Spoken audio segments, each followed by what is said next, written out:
Yang disebut dalam hadis Bukhari, man ra'ani fil manam fasayarani fil yaqazah. Siapa yang jumpa aku, melihat aku dalam keadaan tidur, otaknya tenang, kalbunya sedang damai, Allah akan izinkan dia memandangku dalam keadaan jaga.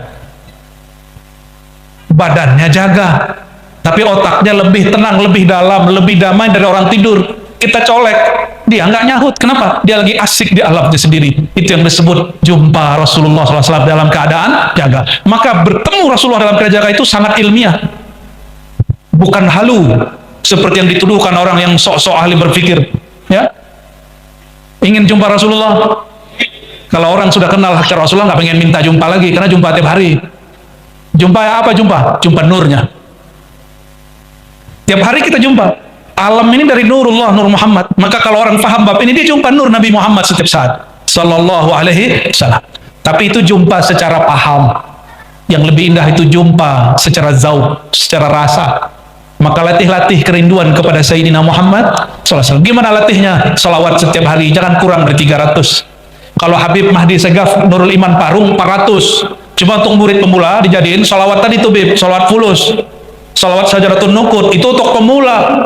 Kalau beliau nggak laku itu, bagi beliau salawat itu bukan sekedar fulus, tapi salawat itu untuk nufus, tazkiyatun nufus.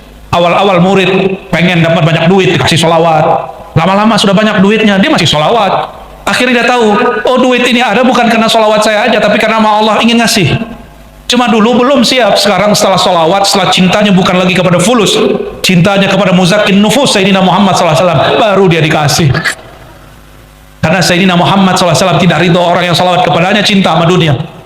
Kata beliau, lal faqra akhsha alaikum, aku tidak takut kalian miskin, yang aku takut kalau dunia meliputi kalian. Ini Pak Haji nih, hati Pak Haji, ngurusin begini pasti fulusnya banyak, jangan sampai mampus.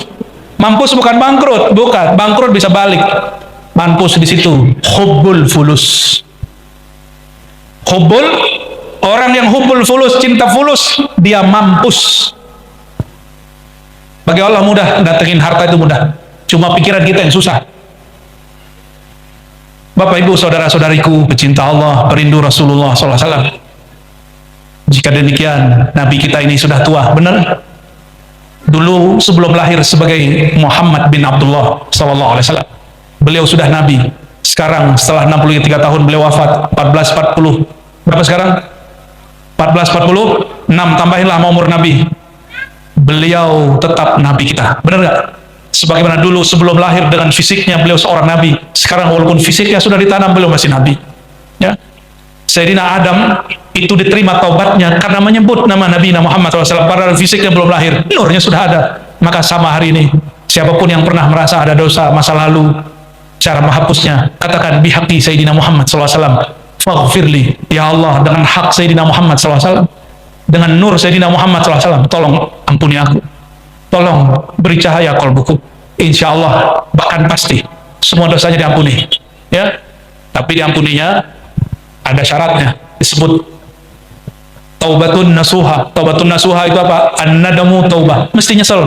Orang menyesal nangis atau bangga? Maka ciri-ciri orang yang bertobat, ini syarat rindu Rasulullah, mesti tobat. Yang berkalam Imam Syekh Abdul Qadir Jilani, mustahil orang pendosa jika dia tidak tobat untuk dapat merindukan Sayyidina Muhammad SAW. Perbaiki mana yang keselak ya. Kalau di kita salah kita perbaiki, kalau di sana mereka yang perbaiki. Semoga Allah Ta'ala membuka farij, membuka jalan keluar atas konflik-konflik yang ada. Amin ya rabbal alamin. Tapi kalau begini saya nggak khawatir nih Habib, Pak Kiai, insya Allah aman lah Kaltim ya. Yang saya hormati Pak Haji Alimuddin dan istri ya, Bu Hajah Marwiyah ya, dan semua para masyayikh, para habaib. Bingung banyak bener nih. Ya. Saya dari dulu meyakini salah satu mujizat Nabi Muhammad SAW adalah baqa'u dzurriyyatihi, lestari zuriatnya sampai saat ini. Karena dalam Sahih Bukhari, hadis yang sahih, seorang sahabat bertanya, wahai Rasulullah, kami kalau mengucap salam tahu assalamualaikum, yang tadi antum baca itu ya, aliran apa tuh, ngerok ya, rapper apa namanya tuh, ngeri kali Beb, didikan antum nih Beb ya. Aneh akhirnya pakai zikir rifaiyah, Allah, Allah, Allah, gitu. Ya cocok, untung pernah kita belajar thariqat begituan. Kalau nggak pusing juga, aneh kan dulu mengharamkan musik. Kalau nggak pernah belajar thariqat yang pakai musik, waduh masya Allah ya, gedek bener aneh main itu.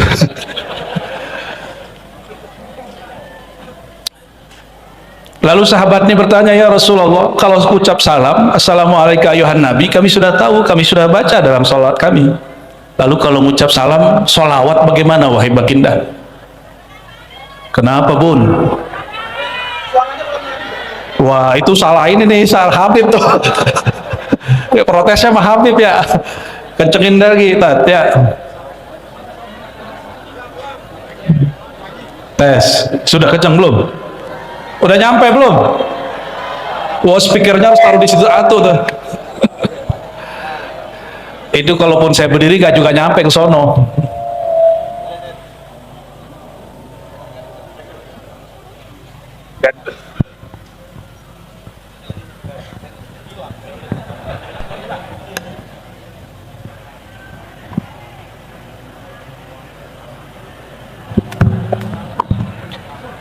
Tes. Oke, yang kedengeran angkat tangan gimana Bim? Ya, nggak nyampe. Aduh dari kita lanjut dulu ya, nanti biar tim Timudin yang urus ya. Sampai di mana tadi? Ya, untung mereka nggak tahu. Kalau tahu motong orang lagi baca hadis nggak boleh. Ya, motong orang lagi baca kisah Nabi yang sahih tidak boleh. Tapi karena beliau-beliau di belakang nggak denger ya, apa boleh buat. Sayyidina Abdullah bin Umar tidak nyapa anaknya karena motong kalam ayahandanya tentang hadis Nabi SAW. Nah, hati-hati ya, kecuali hadis palsu boleh kita potong. Lalu Nabi ditanya, wahai Rasulullah, bagaimana cara mengucapkan salam kepada engkau? Lalu Sayyidina Muhammad SAW menjawab, qulu, bacalah Allahumma salli ala Muhammad wa ala ali Muhammad. Itu satu riwayat. Riwayat kedua, Allahumma salli ala Muhammad wa ala alihi wa azwajihi wa zurriyatihi. Ada tambahan di riwayat yang lain, wa azwajihi ummahatil mu'minin wa zurriyatihi. Sampaikan salawat dan salam kepada sang Nabi Muhammad, keluarganya, istri-istrinya, dan zurriyatnya. Maka baqa'u dzurriyyatil Mustafa sallallahu alaihi wasallam min mu'jizatihi. Jadi adanya zuriat Nabi sallallahu alaihi wasallam itu tanda mukjizatnya bekerja. Tapi saya mau tanya nih, mohon maaf nih Habib, dulu emang udah janjian mau jadi Habib? Aneh lahir jadi Habib apa gitu? Ada nggak Habib? Nggak ada ya. Terus yang bikin Habib terlahir jadi Sayyid siapa dong? Oh itu ada ilmunya tuh, namanya ma'rifat alam ruh. Habib juga belum tentu tahu. Kenapa ada yang lahir jadi ulama? Kenapa ada yang jadi Pak Polisi, Pak Haji Limudin ini ternyata polisi, nyamar jadi ustadz, atau ustadz nyamar jadi polisi, ya nggak tahu, tanya sama dia deh ya. Itu ada sebabnya semua. Kenapa ada orang yang jadi pemimpin, senangnya ada yang jadi pedagang, itu ada sebabnya semua. Dia alam ruh, itu ada ilmunya mahal ya. Yas'alunaka 'anir ruh qulir ruhu min amri rabbi, itu rahasia Allah tapi dibagi kepada kekasih-kekasihnya. Saya nggak bahas itu deh ya, biar penasaran ente ya.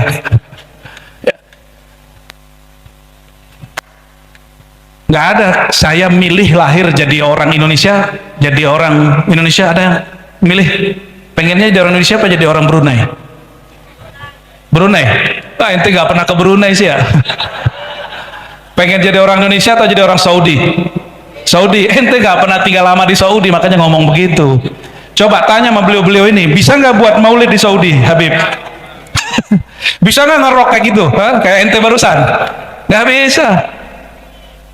Bisa nggak nyindir-nyindir pemerintah di Saudi? Nggak bisa. Hanya Indonesia, negeri kritik, negeri paling pedes kalau ngomong. Ya. Cuma Indo. Bersyukur nggak tuh? Coba kalau di Saudi ente kumpul aja 10 orang baca ya Nabi salam alaika, askar datang dibubarin. Saya punya sahabat orang Banjar di Mekah, diculiklah kita musim haji, mau bikin maulid lah, bikin maulid bulan haji, ya nggak apa-apa katanya, kita maulid tiap minggu. Datanglah saya, masya Allah, itu kita naik perumahannya, komplek itu naik gunung, waduh capek pegelnya bukan main. Habis itu masuk rumah, itu lantai 3 dikunci semua, jadi nggak kedengeran keluar. Katanya kalau kedengeran bisa dibubarin. Sama tetangga kita juga begitu. Yang ente bilang pertama tadi itu sama. Sohib kita tamatan Hadramaut tidak punya tauliah, itu bikin maulid di apartemen, dikunci semua pintu. Di sini Habib pakai tauliah nggak Habib? Pakai izin nggak bikin maulid Habib? Nggak ada. Maka para habaib harus kasih contoh kepada kami rasa bersyukur itu kayak gimana ya Habib ya. Ya bersyukur kalau di sini negeri yang boleh kita bebas beragama, bebas bikin maulid. Oh ini kalau di luar negeri Pak, ini bisa dibubarin nih, udah pakai jalan separuh Pak ya, bener, separuh jalan kita udah pakai. Tadi pejabat lewat nggak dibubarin kita. Alhamdulillah. Masih protes jadi orang Indonesia. Ente cari bumi lain ya, cari Indonesia lain yang bisa bikin maulid seperti ini. Aneh taruhannya ente nggak bakal ketemu, 70.000 tahun juga nggak ketemu. Serius Pak, inilah negeri paling santuy ya, negeri paling rileks. Gimana, bersyukur nggak? Dan maulid itu bentuk rasa syukur. Jadi kalau maulid isinya umpat, bubarin maulidnya, nggak usah bikin maulid. Pulang-pulang kolbunya kotor semua itu, karena sibabul muslim fusuq. Hadis sahih Bukhari, mencaci sesama muslim, mau dia habib tidak habib, mau dia pemimpin tidak pemimpin, mau ulama semazhab tidak semazhab, semanhaj tidak semanhaj, mencaci mereka fasik. Dan fasik itu nama lain dari munafik. Buka surat Munafikun, bahwa munafik itu disebut itu fasik. Innallaha la yahdil qaumal fasiqin. Fasik di situ disebut munafik. Allah tidak beri hidayah orang yang fasik, walaupun dia pakai sorban, walaupun pakai kopiah, walaupun pakai rida, walaupun pakai gamis, Allah nggak kasih hidayah. Kenapa? Hatinya sudah keras, lebih keras dari batu. Nauzubillah. Summa salah ente tadi ngerok, soalnya jadi aneh jadi ngerok deh ya. Kita nggak biasanya ceramah keras-keras ya. Udah nyampe Bu suaranya di belakang? Belum. Aduh Pak Haji, Pak Haji lagi berusaha, tenang ya. Mau dengar kisah yang ada di kitab hadis? Supaya kita nggak jadi qasas. Jadi kesalahan majelis maulid ini dirusak oleh kisah-kisah palsu. Maka guru kami dulu berpesan, kalau ente bikin maulid, iyyaka wal qasas. Hati-hati, jangan dekatin, jangan hadirkan orang yang suka berkisah-kisah palsu, kisah dongeng. Maka saya ambillah kisah ini dari Al-Jami' As-Sahih atau karya Imam Tirmizi yang disebut Sunan At-Tirmizi. Imam Tirmizi ini murid daripada Imam pengarang Al-Jami' As-Sahih Al-Bukhari, Imam Al-Bukhari. Kata beliau, semua yang ada di kitabku ini boleh diamalkan kecuali 2 hadis. Saya cek hadisnya nggak termasuk yang 2 itu. Mau dengar? Biar ini jadi panduan kenapa kita bikin maulid, kenapa kita harus ngomong kajian kemakrifatan, makrifat kenabian.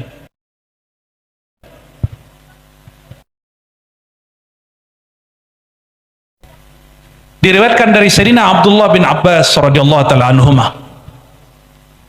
Apa kata beliau? Suatu kali Nabi SAW kharaja, Nabi keluar dari kamarnya, hujuratnya, dan orang-orang nggak tahu, para sahabat nggak tahu Nabi sudah ada di luar masjid, dan mereka sedang yajtami'un, mereka sedang ngumpul muzakarah. Ini sahabat-sahabat kalau ngumpul nggak ngomongin nasab ya, sahabat ngumpul ngomongin lakob, gelar-gelar kemakrifatan. Makrifat siapa yang dibahas? Makrifat para nabi. Di dalam ilmu kemakrifatan itu ada gelar para nabi, gelar para aulia. Syekh Abdul Qadir Jilani, Sidi Amar Rifai, itu gelar-gelarnya sampai 100-an. Al-Qutub Rabbani, Ghausul Azam, Sawahib Zaman, itu istilah-istilah semua. Duduk-duduklah para sahabat. Apa kata mereka? Satu orang ngomong begini, tahukah kalian Nabi terdahulu bernama Ibrahim, Allah kasih gelar dia Khalilah. Apa arti Khalil? Teman intim, teman ngobrol, teman akrab, teman spesial. Itu artinya Khalil, teman yang sangat dicinta. Satu lagi nyeletuk, itu mah kurang. Nabi Musa gelarnya Najiyullah. Apa arti Najiyullah? Nama lain dari Kalimullah, orang yang diajak bicara-bicara oleh Allah Subhanahu wa taala. Satu lagi nyeletuk, itu masih kurang. Ada yang lebih keren, Nabi Isa gelarnya 2. Kalimatullah, Ruhullah. Kalimatullah, kalam Allah, firman Tuhan kalau kata orang sebelah. Tahu orang sebelah nggak? Firman Tuhan, puji Tuhan. Itu dia tuh ya. Berarti kita sama dia masih saudara sebenarnya. Ya. Cuma mereka nggak percaya sama Nabi kita aja, kita percaya sama yang mereka anggap titisan Tuhan. Tiba-tiba ada satu kelompok lagi mengatakan, kalian ketinggalan Nabi pertama yang di surga, Nabi Allah Adam. Tapi nggak disebutkan di situ gelarnya. Nabi mendengar begitu nggak tahan, langsung boleh masuk. Coba perhatikan, ini sahabat diskusi. Yang didiskusikan apa? Gelar-gelar para nabi di sisi Allah. Jadi nama Nabi Musa itu di bumi. Kalau dia berkalam kepada Allah, nama yang dipakai Najiyullah, Kalimullah. Allah sapa Nabi Musa dengan namanya dan gelarnya. Coba, mohon maaf, biar gampang saya kenalnya Pak Haji doang. Pak Haji Limuddin kalau di kantor sebutannya apa? Pak Ustaz? Pak Ali? Pak Haji? Ya. Kalau di kantor polisi? Ustaz juga dia. Ustaznya orang-orang stres deh. Biasanya ustaz orang stres itu kalau nggak ustaz, stres juga. Maka dia mesti jadi ustaz. Untung temannya habaib. Alhamdulillah. Semoga beliau berteman ke habaib, bukan modus ya. Bukti nggak modus, bagi-bagi hadiah umroh. Ya, semoga ada yang dapat. Nggak mesti dapat dari beliau. Ya, siapa tahu dapat hadiah dari langit. Amin ya Rabbal. Masuklah Sayyidina Muhammad SAW ke masjid. Sampai dalam masjid, beliau kemudian duduk bersama mereka dan tidak menyalahkan satupun. Nah, ini adab guru. Guru kalau bimbing murid jangan dipatahin di tengah jalan. Apa kata beliau? Betul, kamu betul. Nabi Ibrahim kakekku itu Khalilullah. Nabi Musa Najiyullah. Begitu lafaz hadisnya. Nabi Musa kalimatullah wa ruhuhu. Tapi beliau bilang, amma ana, adapun saya. Kalian tahukah gelarku? Ini seorang nabi cemburu. Nabi yang lain kok dibicarakan, beliau tidak dikasih bahas. Disinilah seorang guru kadang-kadang perlu buka rahasia dia sedikit. Misalnya Habib nih bilang, saya dulu ngaji sama Habib Fulan 3 tahun, saya dulu di Mekah sekian tahun, saya kalau ketemu Syekh ini dapat ijazah ini. Boleh cerita begitu. Itu dalilnya. Kalau orang-orang motivator nyebutnya trust building, bangun kepercayaan orang terhadap diri kita, itu boleh sesekali, tapi nggak boleh sering-sering. Sayyidina Muhammad SAW Abul Arwah, apa kata beliau? Ana Habibullah. Mereka itu semua gelar-gelarnya Khalil, Kalim, Najiyullah, Kalimatullah, Ruhullah, itu kekumpul semua dalam satu gelar. Apa gelarnya? Habibullah. Makanya antum tadi sholawat pakai gelar Habib nggak? Salat terus gimana? Ya Nabi, salam alaika ya Rasul, salam alaika ya Habib. Jadi gelar Habib itu sebenarnya yang zati gelar beliau, sedangkan Habib Zuriat itu gelar berkah karena bernasab kepada yang zatnya Habib Sayyidina Muhammad SAW. Maka Allah mulai bab usul orang yang sampai kepada kedekatan kepadanya dengan bab cinta. Qul in kuntum tuhibbunallah fattabi'uni. Jika kamu klaim, kelompokmu, aliranmu, majelismu cinta kepada Allah, fattabi'uni, maka ikuti aku. Maksudnya ikuti caraku mencintai Allah dan ikuti aku dengan cara cinta kepadaku. Itu maknanya. Maka beliau bernama Al-Habib. Jadi Al-Habib pertama di alam semesta siapa? Siapa? Sayyidina Muhammad. Beliau, bukan nabi-nabi yang lain. Kalau di luar negeri, di jiran, para Habib itu kalau lahir belum dapat gelar Habib, biasanya ditulis namanya Sayyid, benar Habib. Ya, saya punya guru di Brunei, Sayyid Muhsin bin Ahmad bin Abdurrahman Al-Kaf. Itu yang nyusun Rotib Al-Kaf, ayahandanya. orang Singapura yang hijrah ke Brunei. Nggak tahu asbab apa, mungkin ada isyarat apa, beliau hijrah ke Brunei. Saya minta ijazah beliau, minta sanad beliau, dan orangnya sangat tawadu sekali. Ya, beliau namanya hanya ditulis Sayyid Muhsin, tapi kalau kami jumpa kami panggil Habibana. Tapi ini Habib bukan Habib Hadrami, Habib Azhari. Habibnya ngajinya di Al-Azhar, tapi lama di Jeddah kepada Al-Habib Abdul Qadir Segaf, lama di situ. Jumpa dengan Syekh Yasin, jumpa dengan Abu Said Muhammad Alawi Al-Maliki, jumpa dengan, kalau di Mesir itu ada mursyid kabir namanya Saleh Al-Ja'fari, ya, mursyid Tariqah Idrisiyah Ahmadiyah, dan banyak masyayikh. Ya, gelar nama depannya As-Sayyid. Dan seingat saya tahun 2005-2006, kawan saya dulu orang Betawi, seorang Habib, beliau salah satu murid-murid awal Habib Omar di Darul Mustafa. Apa kata beliau? Kami kalau di Yaman yang digelari Habib itu cuma ulama, baru lahir belum dapat gelar Habib. Tapi asbab kalian nih orang Indonesia, orang Hadramaut kalah katanya. Maksudnya apa? Di sono mancung dikit pakai serban dikit panggil Habib, itu asbab santri Indonesia. Jadi ternyata orang Indonesia ini berpengaruh juga di Hadramaut. Akhirnya sekarang gelar Habib itu agak turun dikit gelarnya. Tadinya cuma untuk ulama wali Allah, sekarang baru lahir dapat marga dikit panggil, ya nggak apa-apa. Kalau bagi saya itu kemajuan. Berarti orang Indonesia kenal zuriat Nabi Muhammad. Tapi bagi habaib itu ujian. Ya, ujian. Ya, beliau-beliau lebih paham lah daripada kami. Kalau masih kecil udah di Habibin orang, pasti dia akan sombong. Benar Habib, saya jumpa yang begitu. Ya. Apa kata dia? Kan juga ada zuriat Nabi di Indonesia, jalur Syarif Hidatullah, betul nggak? Itu ada seorang Habib di salah satu wilayah di Jawa Barat. Kata teman kita yang Habib ini, apa kata dia? Wah, itu dajjal itu. Masa dia ngaku Habib? Setahu saya dia nggak ngaku Habib, dia cuma bilang saya Sayyid Syarif. Saya bukan Habib, tapi dituduh dia seorang Habib. Didajjal-dajalin. Jadi ternyata perang nasab ini sudah lama juga ya. Tapi kita nggak mau masuk. Kita ingin fa'aslihu baina akhwaikum. Semoga Allah nanti kirim orang yang mengislah. Amin ya rabbal. Kalau nggak ada kita tunggu aja imam akhir zaman yang mengislah ya. Al-Imam Al-Mahdi, ya, bukan urusan kita lah itu. Apa maksud kisah tadi? Para sahabat nongkrongnya ngaji makrifat. Nongkrongnya ngaji. Salah satu topik dalam kajian ma'rifatullah adalah alqab ar-ruhaniyah, gelar-gelar rohani. Kalau yang bertorikot Qadiriyah itu Syekh Abdul Qadir Jilani, disebutkan ya, beliau itu punya alqab lebih dari 100. Karena dalam kitab Ghunyah bagian risalah tasawuf bagian terakhir beliau mengatakan, seorang murid jika dia bersungguh-sungguh kepada Allah, diangkat dia menjadi murad. Murid itu orang yang ingin mendekat kepada Allah.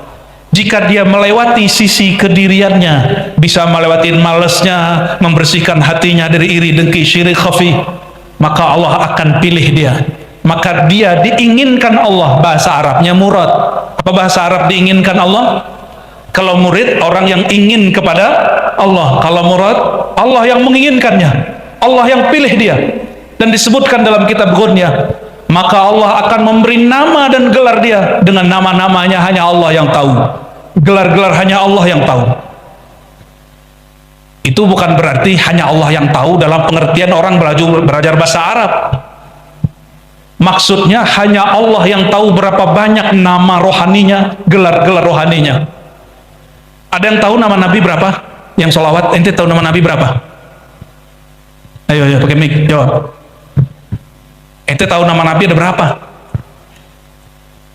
Bingung? Jawab takut salah. Nggak bakalan yang salahin, kan baru dengar hadis. Nabi nggak nyalahin muridnya kok. Kecuali ente mau debat aneh. Ya bahsul masail kita malam ini.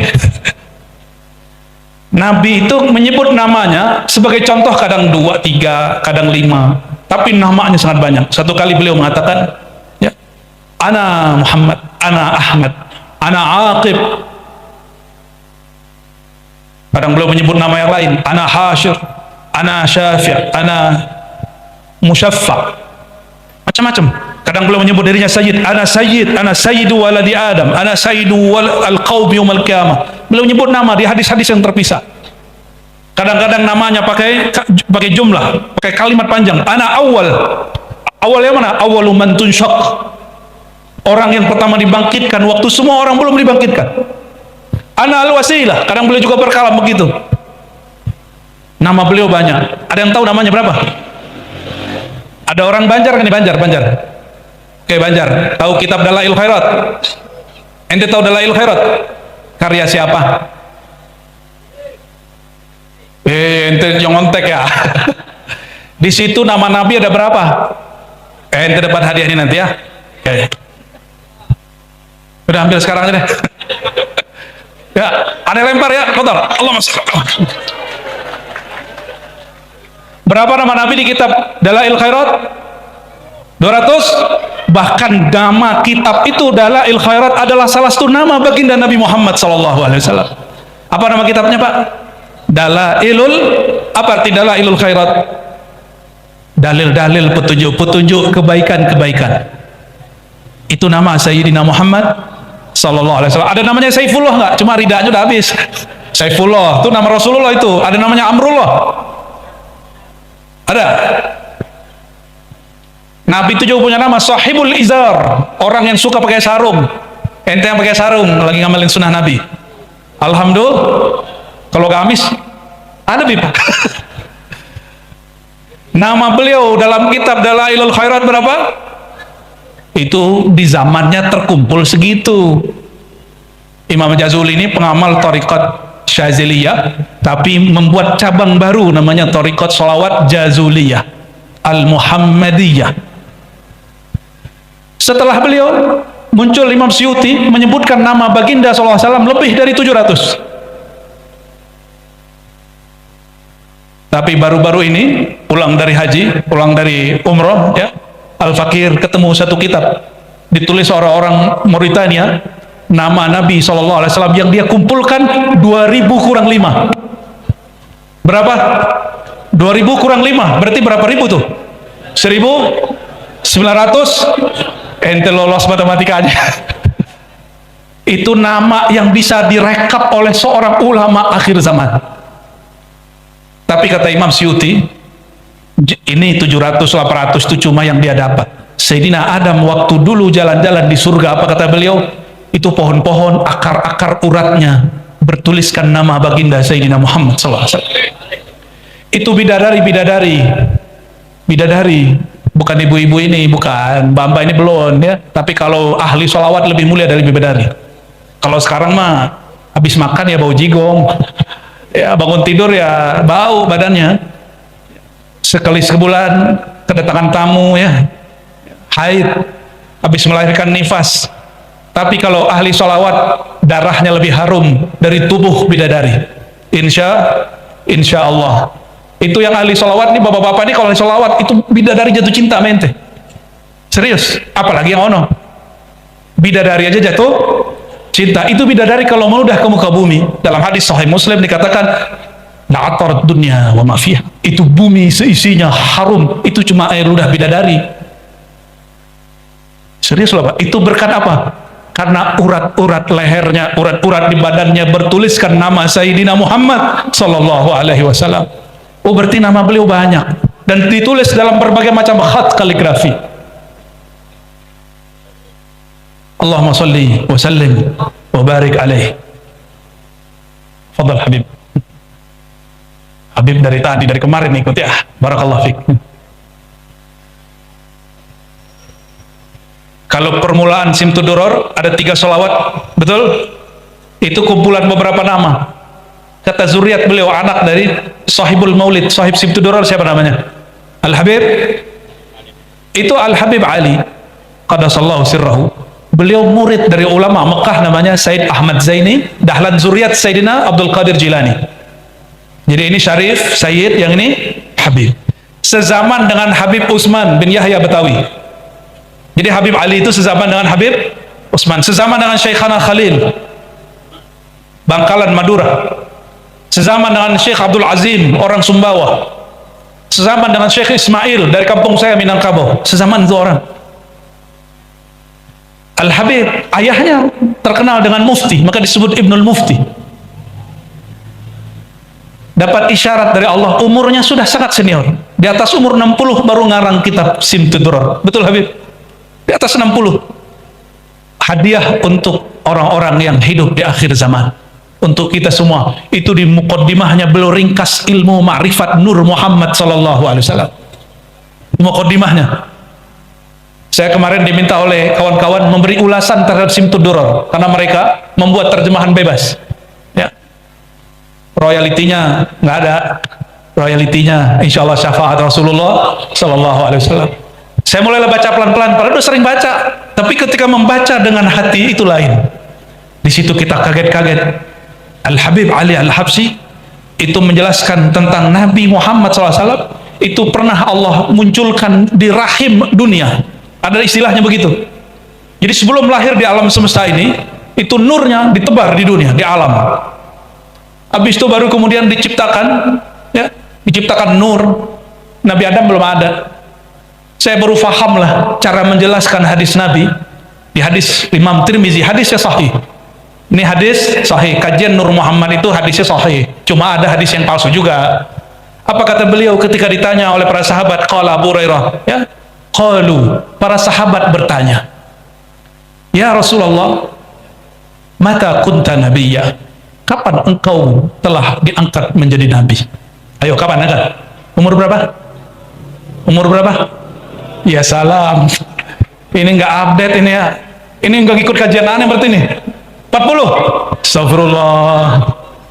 Kayaknya sampaikan ke orang Kemenak, itu buku harus direvisi. Nggak sesuai dengan hadis yang sahih.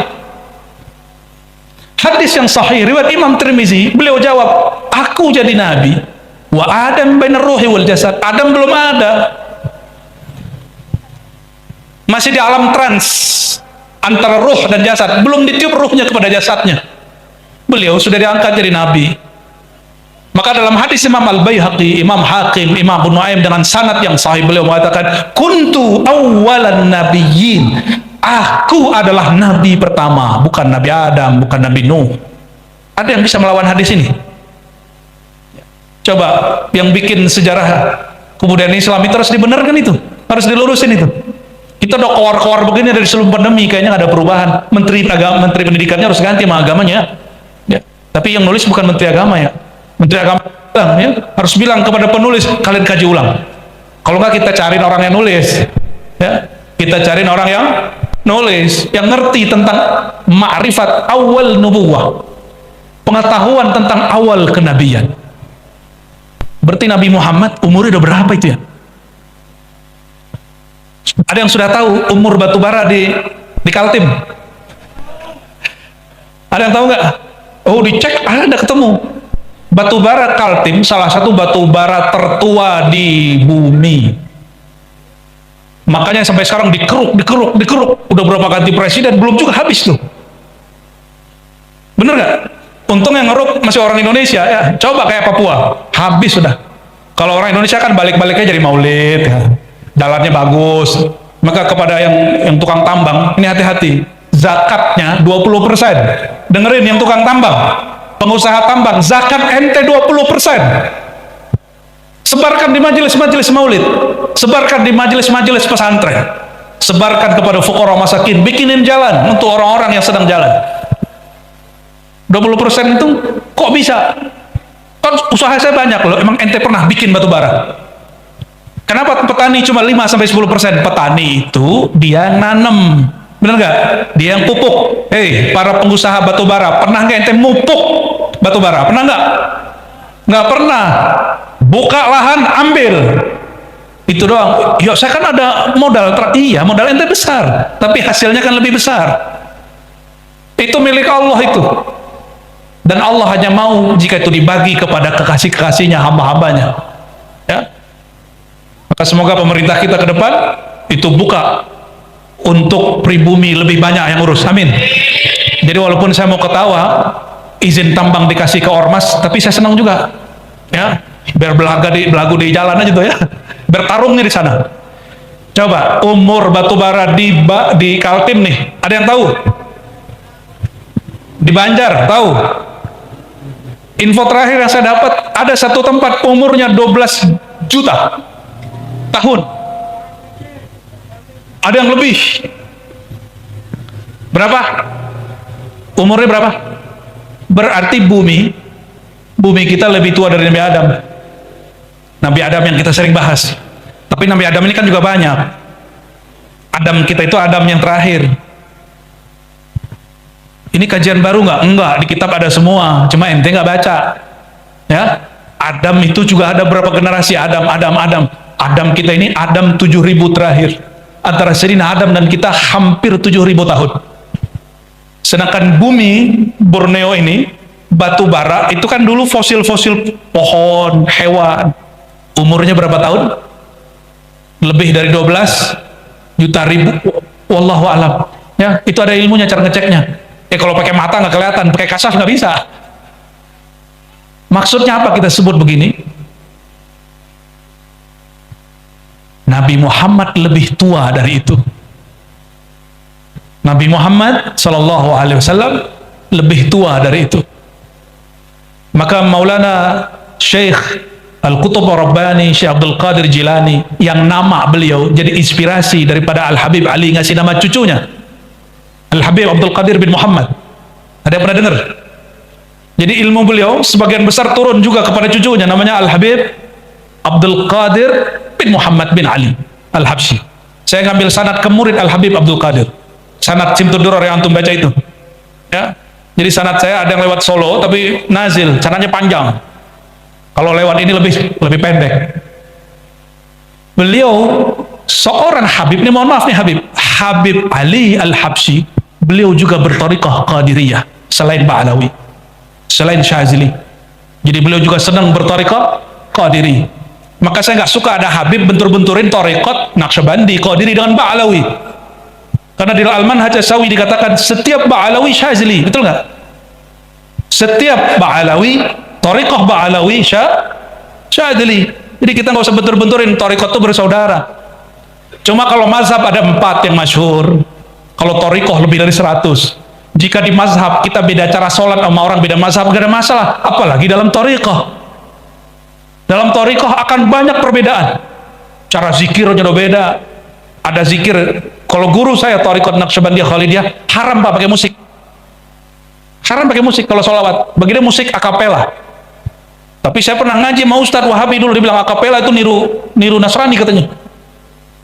Ya salam, serba salah. Kita nggak mau terjebak di situ. Jadi thariqah, salah satu thariqah yang dipakai pengarang kitab ini apa?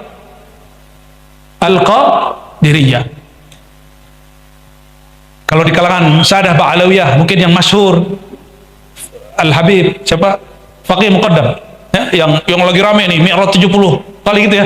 Itu bukan. Ya kalau yang nggak paham ya nggak usah debat. Itu ada cara memahaminya, ada yang salah beritanya, ada juga yang betul. Kalau di kalangan Sadah Sufiyah yang umum selain Ba'alawi, yang lebih masyhur adalah Syekh Abdul Qadir Jilani Qutub Rabbani. Sama-sama Sayyid. Cuma satu Sayyid Syarif, satu Sayyid Habib.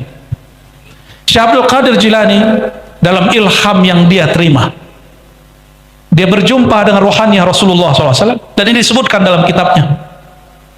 Allah berkalam, aku ciptakan malaikat min nuril insan. Aku ciptakan malaikat dari nur insan. Insan di situ Nabi Muhammad SAW. Bahkan aku ciptakan semua alam dari nur insan ini, yaitu Nabi Muhammad SAW.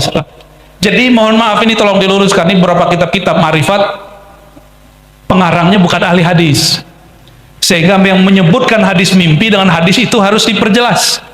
Misalnya begini, al-alam minni wa ana minallah, itu kalam yang diterima Syekh Abdul Qadir Jilani. Alam itu berasal dari nurku, dan nurku berasal dari nurullah. Allahu nurus samawati wal ard. Itu bukan hadis Nabi yang diriwayatkan sahabat, itu hadis ilhami. Apa bedanya hadis ilhami dengan hadis Nabi? Kalau hadis Nabi semasa beliau hidup dengan fisiknya. Kalau hadis ilham setelah tubuhnya diwafatkan, ruhnya masih berlanjut hidup. Halo, ruh Nabi masih hidup? Serius? Kalau dia hidup masih bisa ditemuin nggak? Karena yang hidup rohaninya, yang dapat jumpa juga rohaninya. Al-Imam Al-Hafiz Asyuti bercerita tentang berapa kali beliau jumpa Nabi Muhammad SAW. Dan itu dinukil dalam kitab-kitab fikih, bukan di kitab tasawuf. Syekh Yasin Al-Fadani mensyarah salah satu kitab itu dalam Fawaid Al-Janiyah atau Jinniyah, nggak tahu yang benar yang mana bacanya, ya Janiyah barangkali. Disebutkan di situ di matan kitabnya Imam Suyuti, ya, qala ra'aitun nabiyya sallallahu alaihi wasallam sab'ina marrah yaqzatan. Aku melihat baginda dalam keadaan sadar 70 kali, menunjukkan itu banyak. Gitu? Ada yang udah 70 kali belum? Belum. Tapi Imam Suyuti habis lihat begitu nggak sanggup lagi ceramah begini. Beliau umur 40 langsung tutup majelis, tutup rumah, tutup madrasah. Dia hanya berkhalwat. Mau jumpa Nabi? Dalam keadaan jaga loh ya. Lagi jaga ngelihat, antum nggak bakal sanggup. Ini cuma 3 hari sanggup, udah nggak sanggup. Minta, ya Allah, tolong ya. Minta tolong saya itu. Dan dapat isyaratnya kitab Dalailul, dibaca itu sembuhlah ahwal itu. Baru saya paham, oh Imam Suyuti nggak bohong, Ibnu Arabi nggak bohong, Faqih Muqaddam nggak bohong, Syekh Abdul Qadir Jilani nggak bohong. Mereka memang rohaninya jumpa, yang jumpa rohaninya. Namun perhatikan, orang mimpi bisa jumpa, betul. Tidur itu kalau otak kita tenang, kita tertidur walaupun lagi duduk. Ente pernah ketiduran lagi duduk nggak? Sering. Ente itu orangnya ya. Kalau orang gelisah bisa tidur nggak? Tapi kalau orang gelombang otaknya tenang dengan zikir, sholawat, mungkin saya ini tukang dongeng kali kata dia ya. Atau mungkin suara saya bisa menenangkan hatinya barangkali. Kalau dengar langsung ketiduran depan saya tuh. Ya. Ada yang ketiduran nggak? Kita liatin dulu tuh. Halo, Bun, ada yang tidur? Hebat benar, di bawah langit bisa tidur. Kayak di Padang Arafah ya. Jika orang tertidur, pintunya adalah jiwanya tenang, badannya tenang, otaknya tenang. Dan cara menenangkan orang itu, dia lupa masa lalunya. Oleh karena itu, kita nggak mungkin tidur kecuali lupa apa yang kita kerjain. Baru bisa tenang. Jadi ibu-ibu yang patah hati, pasti lupa patah hati baru tertidur. Kalau lagi sakit hati bisa tidur? Enggak. Lupa dengan orang yang nyakitin hatinya baru dia tertidur. Sama nih bapak-bapak ini kalau kerja berat, itu nggak bisa tidur. Lupa dari kerjaannya barulah tertidur. Karena jiwanya mulai tenang, badannya tenang, gelombang otaknya tenang. Tanya pakar ahli gelombang otak. Saya mau tanya sama antum. Ada ayat di Quran, ala bidzikrillah tatmainnul. Ketahuilah hanya bizikrillah. Cek di dalam khairat. Zikrullah salah satu nama Rasulullah bukan?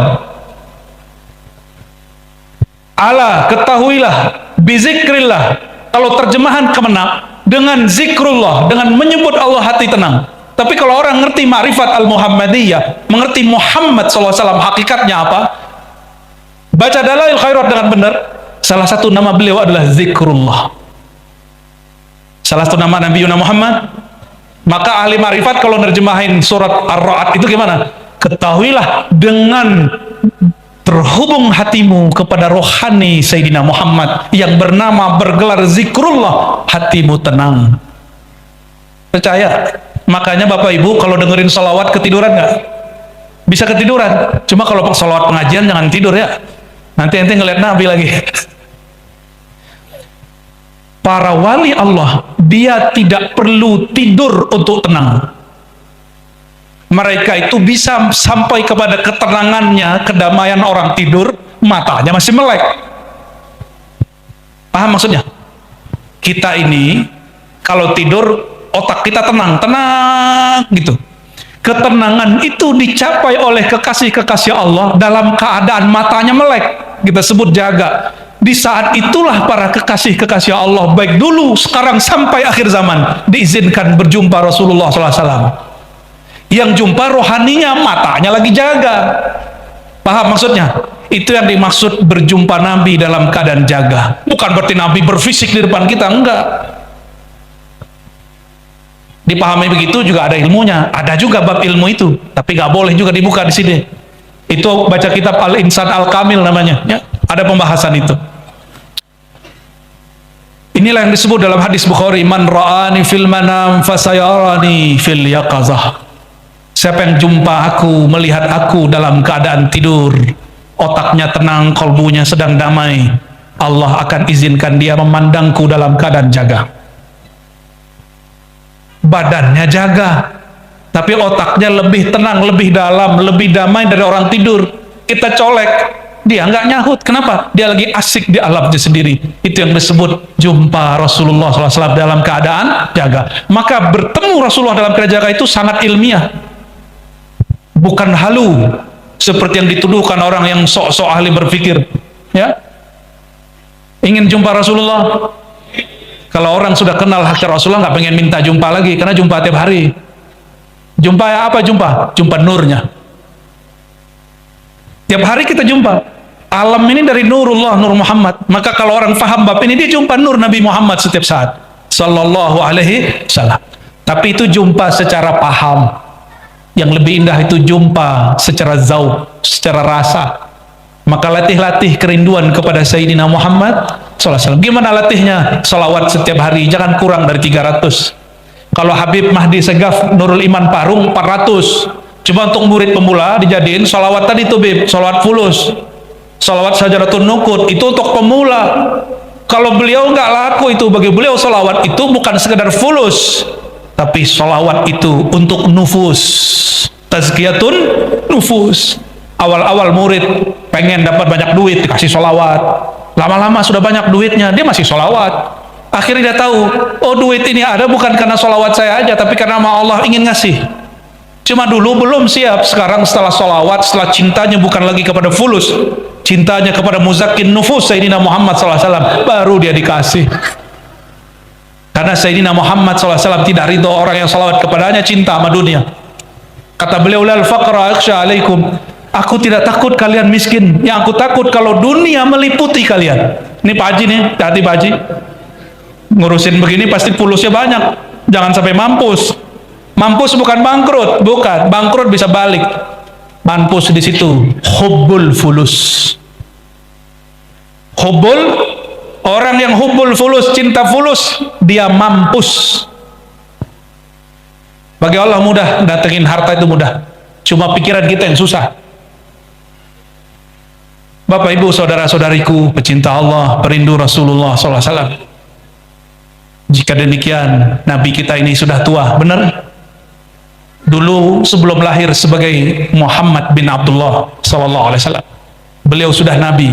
Sekarang setelah 63 tahun beliau wafat, 1440. Berapa sekarang? 1446, tambahinlah mau umur Nabi. Beliau tetap Nabi kita, benar nggak? Sebagaimana dulu sebelum lahir dengan fisiknya beliau seorang Nabi, sekarang walaupun fisiknya sudah ditanam, beliau masih Nabi. Ya, Sayyidina Adam itu diterima taubatnya karena menyebut nama Nabi Muhammad SAW, padahal fisiknya belum lahir, nurnya sudah ada. Maka sama hari ini, siapapun yang pernah merasa ada dosa masa lalu, cara menghapusnya, katakan bihaqi Sayyidina Muhammad SAW, faghfirli, ya Allah, dengan hak Sayyidina Muhammad SAW, dengan nur Sayyidina Muhammad SAW, tolong ampuni aku, tolong beri cahaya kolbuku. Insya Allah, bahkan pasti semua dosanya diampuni. Ya, tapi diampuninya ada syaratnya, disebut taubatun nasuha. Taubatun nasuha itu apa? An-nadamu taubah, mesti nyesel. Orang menyesal nangis atau bangga? Maka ciri-ciri orang yang bertobat, ini syarat rindu Rasulullah, mesti tobat. Yang berkalam Imam Syekh Abdul Qadir Jilani, mustahil orang pendosa jika dia tidak tobat untuk dapat merindukan Sayyidina Muhammad SAW. Dan dosa paling besar itu adalah dosa merasa tidak dosa. Merasa tidak punya dosa, itu dosa paling besar. Sayyidina Muhammad SAW merasa berdosa nggak? Sayyidina Muhammad merasa berdosa nggak? Ente nggak paham pertanyaan. Ane kasih dua pertanyaan. Nabi Muhammad berdosa nggak? Nabi Muhammad merasa berdosa nggak? Paham bahasa Indonesia ya? Nabi Muhammad tidak berdosa, tapi merasa. Ini kalimat dua kali saya ulang di balik papan nih. Ya. Kalau orang hari ini dia banyak dosa, tapi merasa tidak Semoga orang yang jalan tidak marah ya. Jalannya kepakai sebagian. Nanti Pak Haji kalau bikin maulid, tulis depan situ, mohon maaf kami sedang maulid gitu. Ya, biar mereka ridho ya. Kata orang Banjar, mohon apa? Mohon ridho, mohon halal. Bapak Ibu saudaraku, barangkali itu yang dapat Al-Fakir sampaikan. Pesannya satu saja. Apapun kejadiannya, tetap hidupkan majelis maulid Nabi. Walaupun orang bilang besok kiamat, malam ini kita bikin maulid. Ya, kenapa? Maulid adalah syukur kepada Sayyidina Muhammad. Orang yang berterima kasih ke Sayyidina Muhammad, dia disebut syakura, berterima kasih kepada Allah. Allah maj'alna abdan syakura, ya Allah jadikan kami masing-masing ini hamba yang banyak syukur. Allahumma ja'alna minal muqsirina bi salati ala habibika, ya Allah izinkan kami yang hadir malam ini orang yang lisannya, kalbunya, ruhnya banyak berselawat kepada kekasih Engkau. Allahumma ahyina bi hubbi Sayyidina Muhammad SAW wa abidna fi hubbi Sayyidina Muhammad SAW. Ya Allah, jika Engkau panjangkan umur kami, panjangkan dalam cinta kepada beliau. Jika Engkau wafatkan kami, ya Allah, wafatkan kami dalam memandang cinta kepada beliau. Allahumma syfa' lana, Allahumma syfa' lana, isfa' lana fid darain. Amin ya rabbal alamin. Bihaqqi jaddil hasanain. Walhamdulillahi rabbil alamin. Al-Fatihah.